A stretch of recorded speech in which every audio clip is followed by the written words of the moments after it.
Hello, hello, my name is Luna. I am going to be talking about why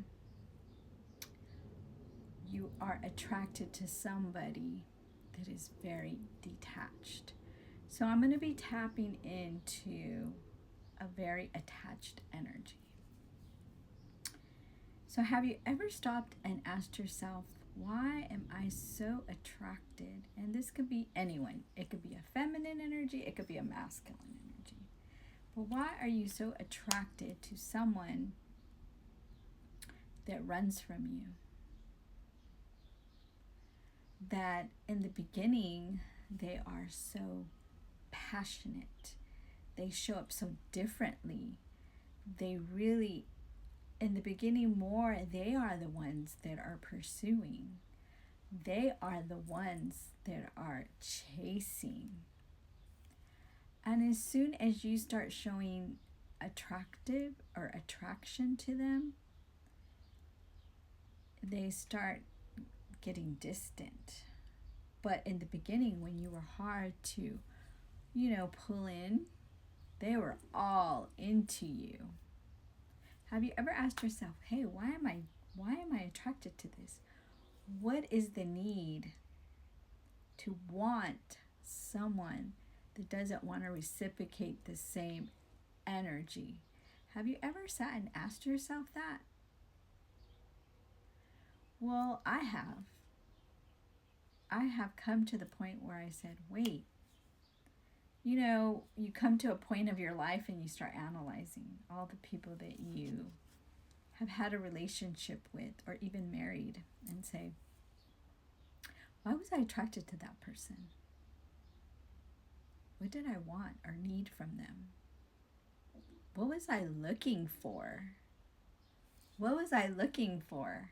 I've been asking myself that. When especially the relationship has ended, I ask myself, why am I like this? Why am I attracted to someone that just doesn't talk, doesn't communicate? They vanish. They don't give me closure. They just run away, or all of a sudden you see them dating someone else or starting to make a relationship with someone else when you guys just barely broke up.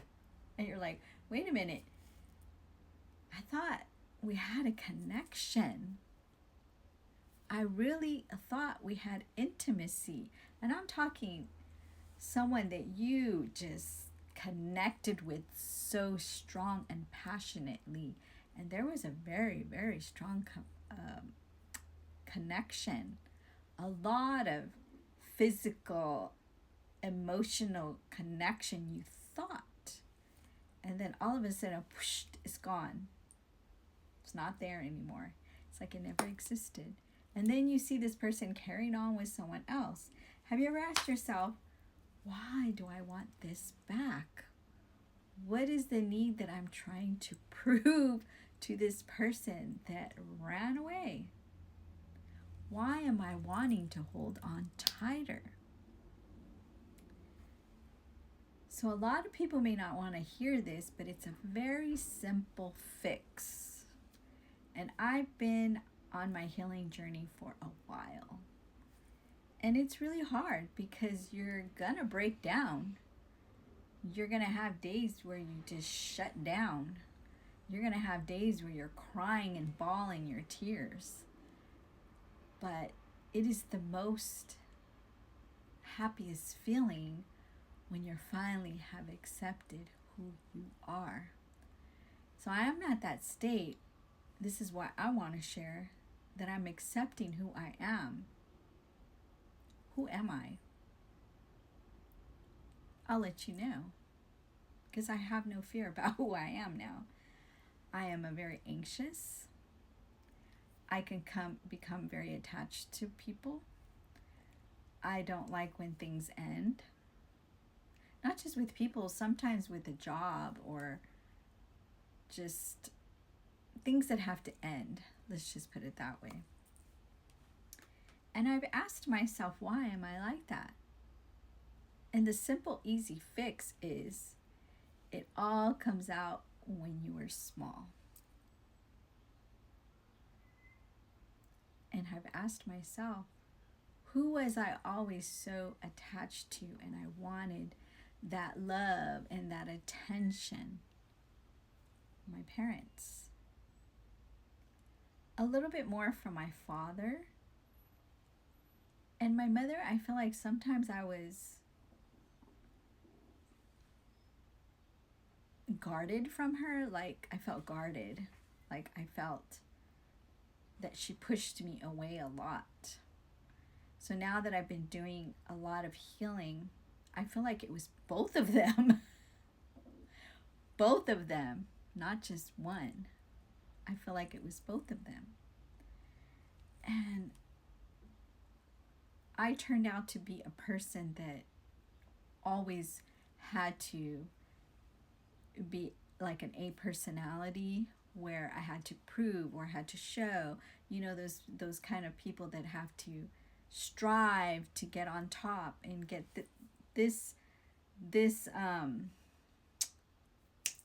certification or job title or degree to show what your worth is. Who are you?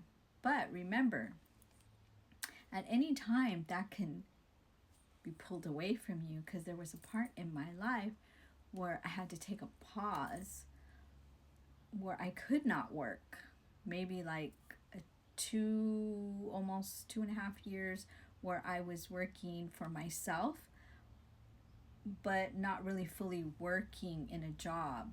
I had to pause because something happened in my life where I couldn't do the job that I was trained to do or had studied to do. And it made me very sad and made me very helpless and very frustrated, where I had to really come into myself.